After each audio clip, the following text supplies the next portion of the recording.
Now, after completion of Clausius inequality, we are going to introduce a very important property of a thermodynamics subject, that is known as entropy. So, if we want to know regarding what is entropy, then first of all we have to know what is the change of entropy. Okay, so first of all I am going to show you what is the change of entropy for a reversible cycle. So in this particular diagram, in a PV plot, I have shown a reversible cycle. I stands for initial state point and F stands for final state point. So I stands for initial state point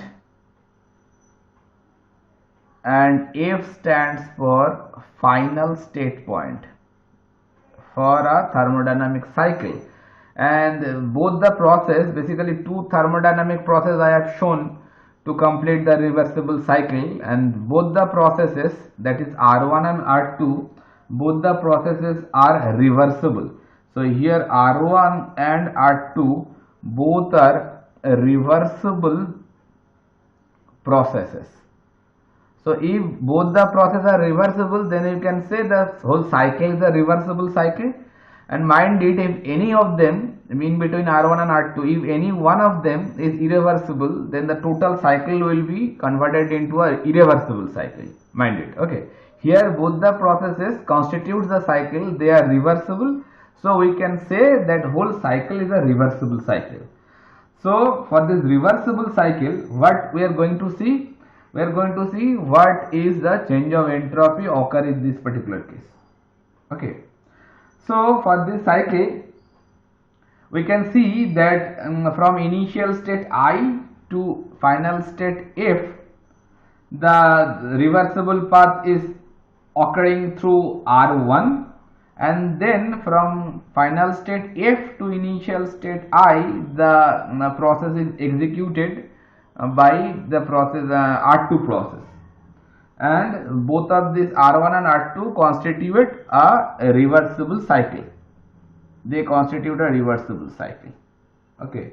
So from Clausius theorem, already we have seen Clausius theorem, whatever we have developed previously, that cyclic integral of d cut q by t, for which cycle I am talking about here, that is R1 R2.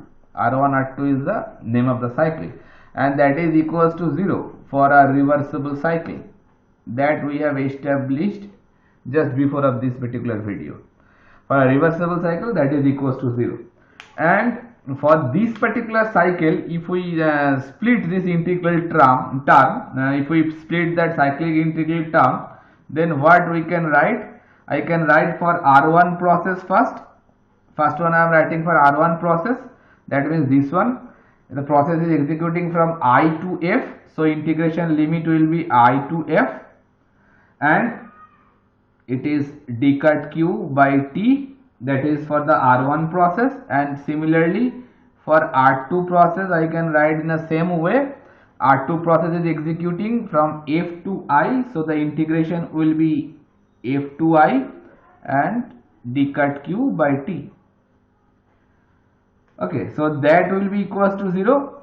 Just I have split this particular cyclic integral of d cut q by t for this whole cycle, because the cycle is constituted of two different processes. That's why I have split into two different parts. If the cycle constituted with 4 processes, then that term will come 4 times.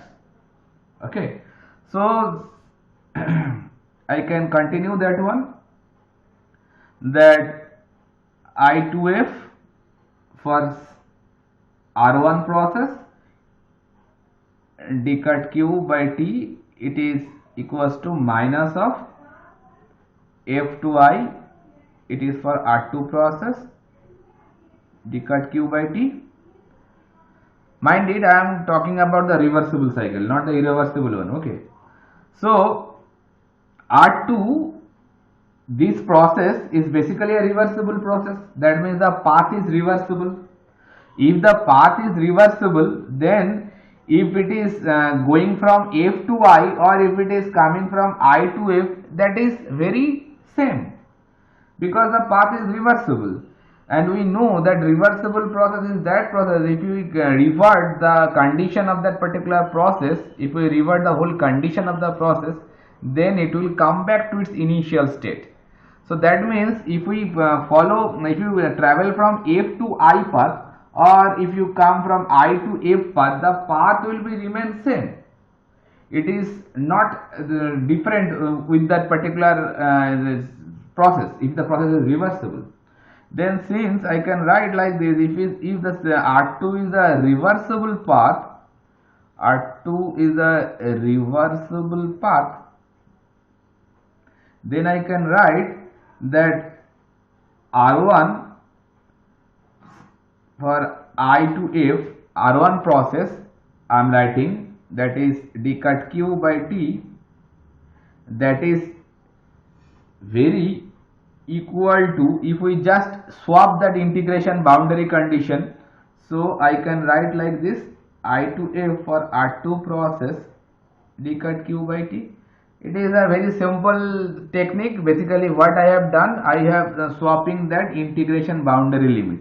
Here it was from F to I, now if we swap it from I to F, then that minus sign will be vanished. Nothing I have done special over here, the rest of the things are very same.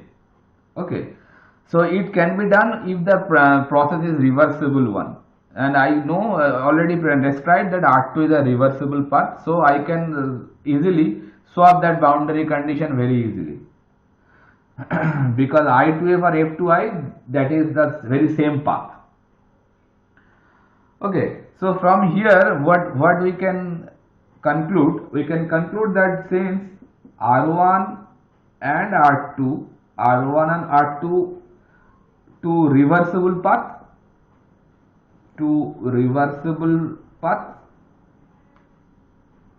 and if the paths are reversible, then what we can say? We can say that this integration of del q by t, I to F, that is del q by t, it is independent of the path, independent of the reversible path connecting I and F. Why I am writing this thing? Because if the process is reversible, then if we travel from I to F or if we go from F to I, that is very same, because the definition of reversible path is similarly like that. If we reverse the condition, it will just come back to its initial state following the same path. That's why I can write that del q by t for a reversible process R1, and if the process is R2 is also reversible, then it is independent of the path it is actually following. That's why I have written that is independent of the reversible path connecting I and F. If we go with this path or if you go with that path, it is nothing very special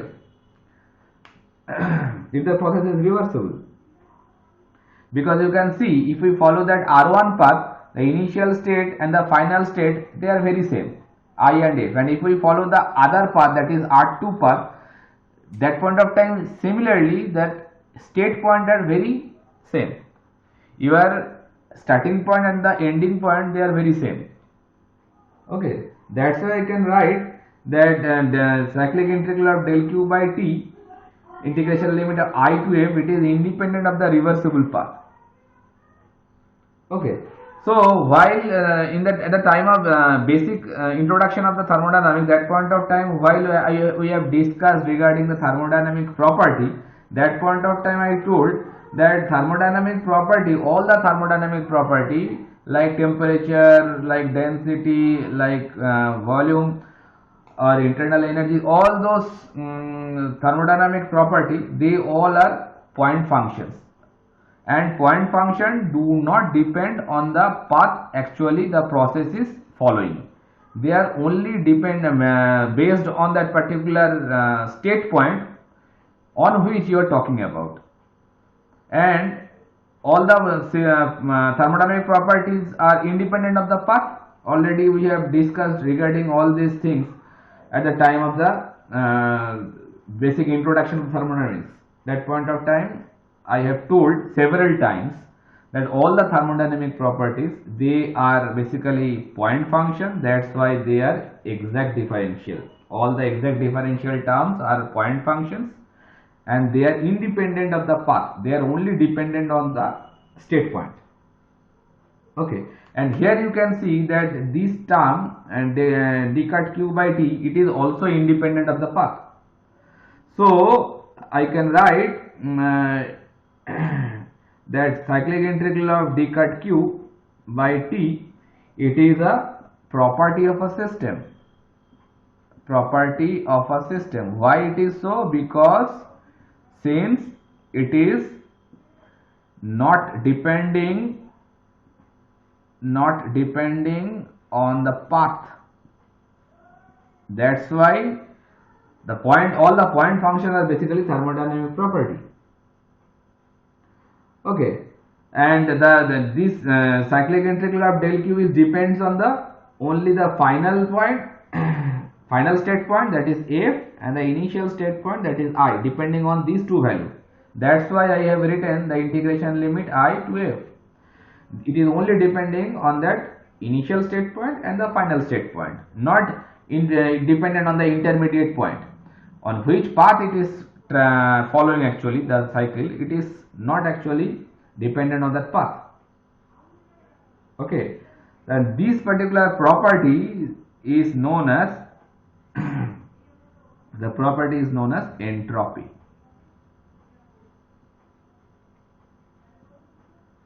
So from there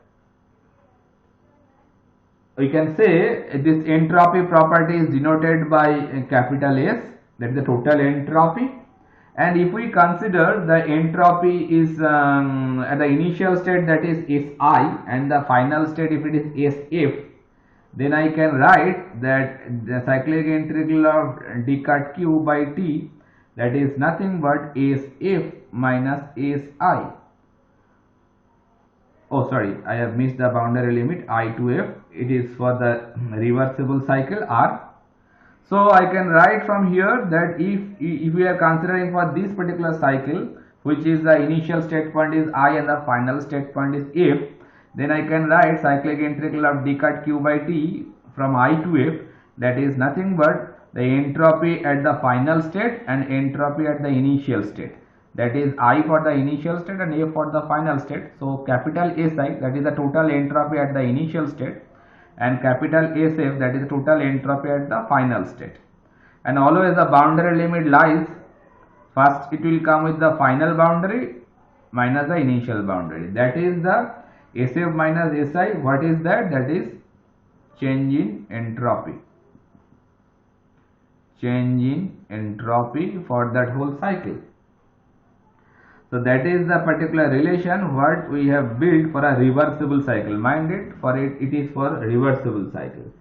So if the state point I and F are very very close to each other, if we consider if we imagine so that I and initial state point or final state point, they are very very close to each other, then I can write that particular expression like this manner also. If they are very close, then that cycle is basically the heat transfer is actually occurring kind of a reversible heat transfer. Then I can omit the boundary limit condition or integration. Then I can write d cut q by t is nothing but equal to ds. When it is occurring, actually when I and F are very close to each other. If they are very close to each other, then I can consider that I and F, they are actually lying at the same point. That's why I can omit that boundary limit condition, because I and F are lying over each other. Okay. So from here I can see for a reversible cycle d cut q by t, that is equals to, that is SF minus Si, means the change of entropy. And I have already told that they are SF and SI, both of them are basically point function. SF for entropy in this location and SI is the entropy at that location. So they are basically the point function. So the point function, they all are exact differential. So that change in entropy, from here I can pull it over here, that d cut q by t for a reversible cycle R, that is equal to change in entropy, and that change in entropy is basically a point function. So that is, if it is point function, then I can say it is the exact differential, because all the point functions are exact differential. Okay, and the unit of this particular entropy, what will be the unit? Entropy is basically, we can see that Q is nothing but a heat energy and T is nothing but a temperature. So that way I can say the unit will be joule per Kelvin, or it can be kilojoule per Kelvin. Now it is for total entropy, mind it, it is total entropy. If it is a specific entropy, then that would be small s ds, small s, it is total entropy, capital S, and specific entropy is nothing but capital S by m, and the specific entropy unit will be joule per kg Kelvin. Specific term means per unit mass, nothing special. And regarding entropy, is it a mass dependent or independent of mass? It is mass dependent. So it is a extensive property. Extensive property. So what we come to know over here, that for a reversible cycle, the change of entropy, which is basically equal with the del Q by T. Now from here you can see that entropy change we understood, but what is entropy actually? Entropy is basically a very abstract thing. It is very difficult to define entropy. I can say that entropy of a system, entropy can be defined like this way, that for a system, if we consider a system, then for that particular system, entropy is a kind of measure of disorder. That means suppose a crystalline system is there, all the molecules of the system is particularly arranged in a order. Now for any means, suppose for any heat supply to the system, the molecules of the system is getting disordered, they are getting making a chaos among themselves, then the reason behind that particular chaos of those molecules for that system, that reason is entropy. So I can say that entropy is a measure of disorderness for any system. That is the best definition I can give you. I can write it like over this case, that entropy, it is not so easy to define what is entropy, rather than I can say the change of entropy is easy to explain. So I can say that entropy is a measure of disorder of a system, of a crystalline system. That means a system before, if it is a perfectly arranged molecular system, then by any means the molecular arrangement has been disturbed, and the disturbance is occurring. Disturbance of the molecules is measured with the help of the entropy. Okay, so because the change of entropy for any kind of system or and surroundings or the universe, always it is positive. That means if we consider that universe, then universe is nothing but a combination of system and surrounding. Okay, so the system, if we consider that the system and surrounding makes a universe, then always the entropy of the universe is getting increased continuously, but it cannot be never decreased. Okay, So that will I will clarify later. But now from this particular lecture, what we can see, that we can see for a reversible cycle, that del q by t, which is basically the parameter which is coming from the Clausius inequality, that is equal to the change in entropy for a reversible cycle. Now in the same fashion, if we try to find out that what will be the change of entropy for a irreversible cycle, then that will come in the next video. Now we are going to see the entropy change for irreversible process.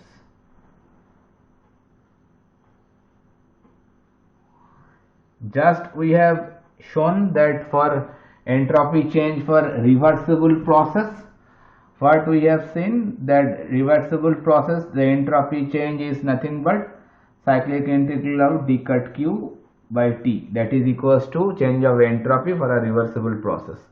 Okay, that I have shown you earlier. Now if we see the same thing for a irreversible process, then first of all I should show a irreversible process. Suppose this is for a irreversible process, always shown by a dotted line. Okay, because the actually the initial and ending point, which is the which path actually the process is following, it is not specified for a irreversible process. Any process, any path can be taken by the process. That's why if the path is not very clear to us, not very known to us, then that path should be described by a dotted line. That's why always the irreversible path is basically described by a dotted line. Okay, and the reversible path is described by some form lines. Suppose in this particular PV plane I have shown a reversible as well as a irreversible, both the processes I have shown. From 1 to 2, 1 is the initial state point and 2 is the final state point. From 1 to 2, it is a reversible process, I name it by A, it is a reversible process. Then from 2 to 1 it is come back again with some reversible process, it is I am naming it by B, and from 2 to 1, that is a return path, I have shown this one, that is a irreversible path, and name it by C, and it is a irreversible path. So here A is reversible path, B is a reversible path, but C is a irreversible path. Now from initial point to the final point, I can consider a cycle which is 1A 2B1, that is a reversible cycle. I can write it like here, 1A 2B1, that is a reversible cycle, as well as 1A 2C1, that is a irreversible cycle. Okay, for reversible cycle already I have established this one. Now I am going to see what is the change of entropy for a irreversible cycle. Now for a reversible cycle I am again writing the same thing, it will clarify more clear for you. For a reversible process I am writing for a process, not for the cycle. That A is a thermodynamic process, separately B is also a thermodynamic process, and C is also a different thermodynamic process. If we constitute both of these process A and B, then it is a reversible cycle, mind it. And if we constitute A and C, then it is a irreversible cycle, but individually each of them is a thermodynamic process. Now if I write it for a thermodynamic for a reversible process, then I can write cyclic integral of d cut q by t, that is equals to 0. That already from Clausius inequality I have shown, Clausius inequality. Okay, for a reversible process it is very true. Then I can write continue that expression for the reversible, it is for reversible, So for reversible cycle, that 1A 2B1 I can write like this for 1a to 2a, that means from 1a to 2a, for this particular process I am writing first one, that is d cut q by t, that is a reversible path. And while I am returning following this particular path, so I can write the boundary limit 2b to 1b, that is this particular path I am talking about. It is also the same relation will come, d cut q by t, it is also a reversible path and it is equals to 0. I am naming it by equation number 1. Okay, now for irreversible process, if I do the same thing for irreversible process, if I do the same thing adapting the same way, like integration of d cut q by t, that is less than 0, similarly by Clausius theorem, it is also established for irreversible cycle, then I can continue it by the same way whatever I have followed over here. Then I am talking about the cycle which is this one, okay, 1a to c1. So first going with the 1a to 2a, that is from initial state point to final state point, that is d cut q by t, that is obviously a reversible path, because this one is reversible path but this one is a irreversible path. But I have already told several times, if any of the process is irreversible, then the total cycle is irreversible. The reversibility is destroyed if any of the thermodynamic process is irreversible. And here for this particular cycle, this return process from 2 to 1, it is irreversible. That means the whole cycle is irreversible. But that 1a2, that is a reversible path obviously, that's why I have written 1a to 2a, that is reversible, plus then 2c to 1c, that is a return path, d cut q by t, but it is irreversible. Okay, and that is 2c to 1c, that is less than 0. So it is for irreversible process, and that is irreversible, not it is process, it is cycle. Okay, and it is also cycle because I am talking about the cycle, so it should be cycle. Okay, so now if we name it by equation 2, then by combining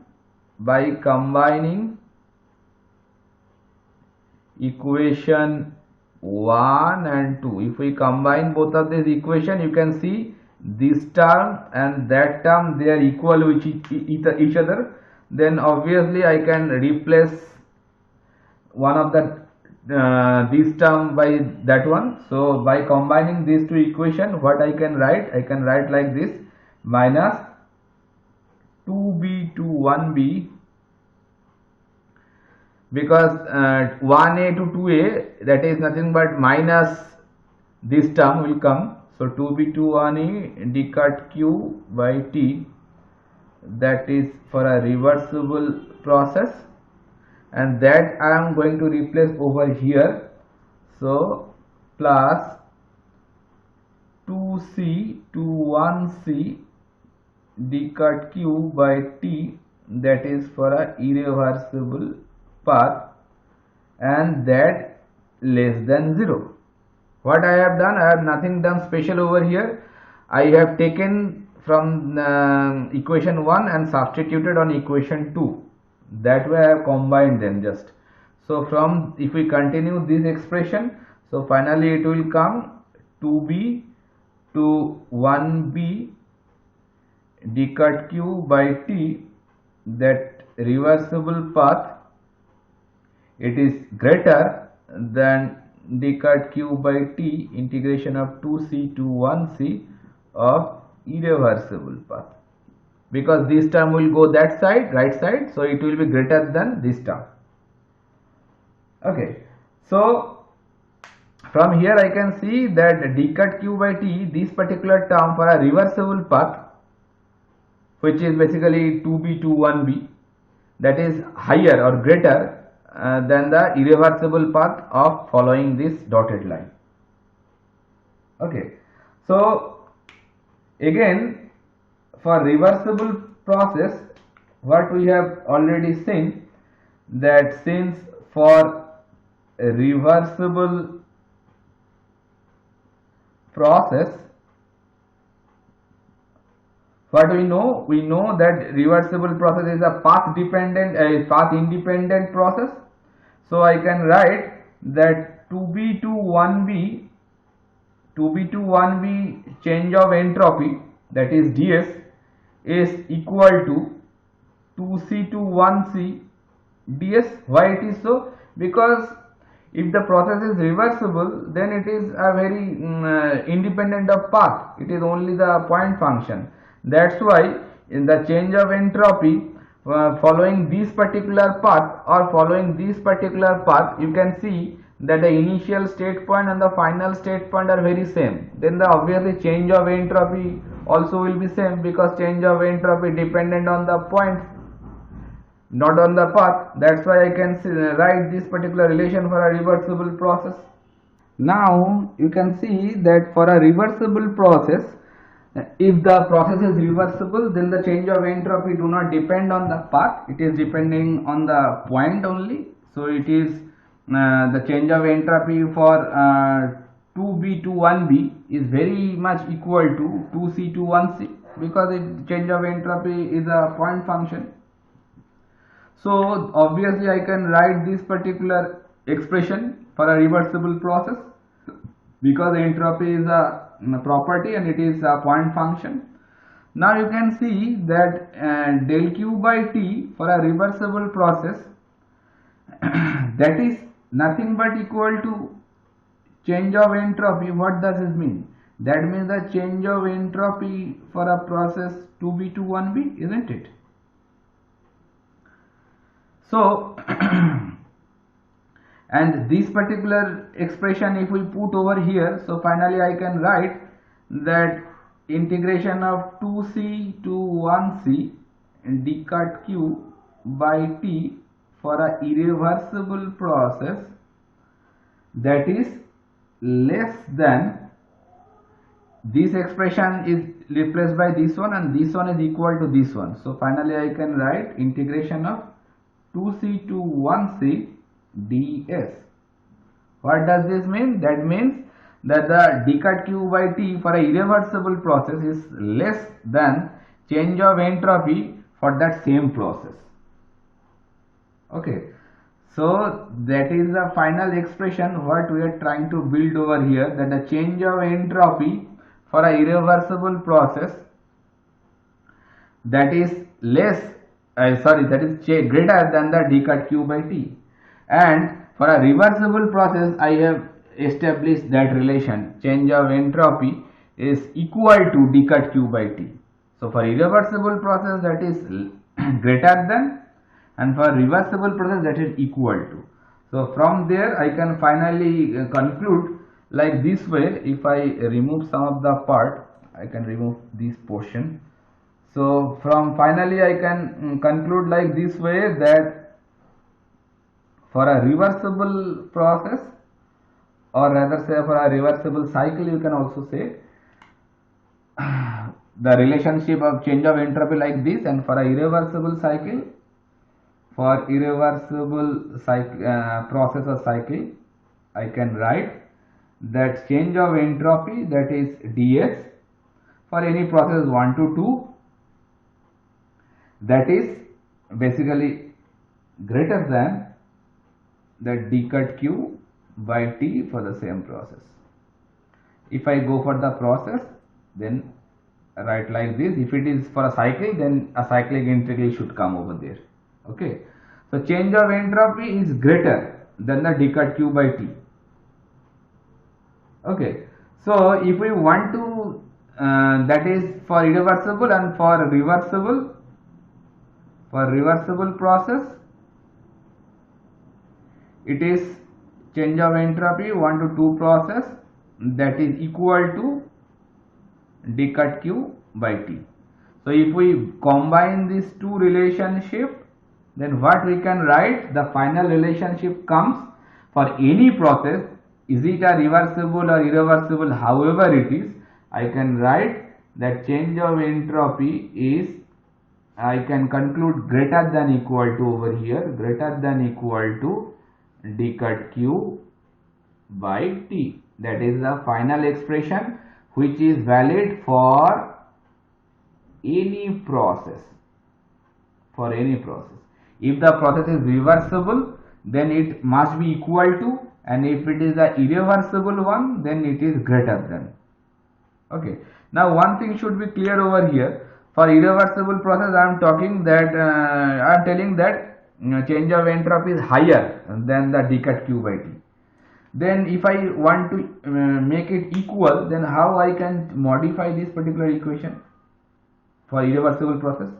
I can write like this way, that irreversible process, for a irreversible process, change of entropy, I can write like this way. It is, if you make it equal relationship, then I can write 1 to 2 d cut q by t, plus one term will become over here. If we want to equal it, then that term is known as entropy generation. That is, gen is nothing but entropy generation. That is a very important parameter coming over here. What is this entropy generation? That entropy generation obviously will be a positive term. Obviously will be a positive term. If it is a positive term, then you can make it equal, otherwise not. Okay, so I can write the expression like this way, s2 minus s1, that is 1 to 2 d cut q by t plus s gen. That is the entropy generation. If the entropy generation is 0, suppose if we make it 0, then that relation counts for the reversible process, valid for the reversible process, isn't it? Because they are making equal, and it is equal for the reversible process. So from here I can conclude one thing, the entropy generation is nothing but the measure of irreversibility. That means if the entropy generation is there, then obviously it is the measure of irreversibility, because that is the thing which is basically differentiating the reversible process from the irreversible process. Because in the reversible process, entropy generation is not there, and if the irreversible process, that entropy generation is there, then I can say like this, that if the cycle is more and more irreversible, then the entropy generation will be more and more. If entropy generation will be very much higher, then the cycle is more and more irreversible. Okay, so finally I can write that particular thing in a short form here, that entropy generation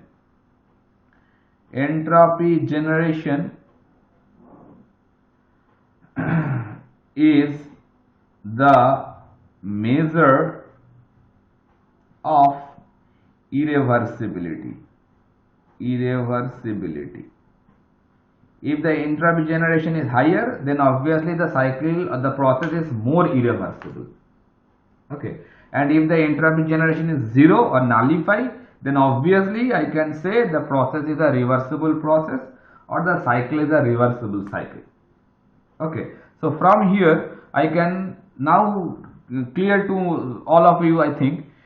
Then that is the change of entropy for a reversible process, for a irreversible process. What is the relation? That is the final relation we can build from here.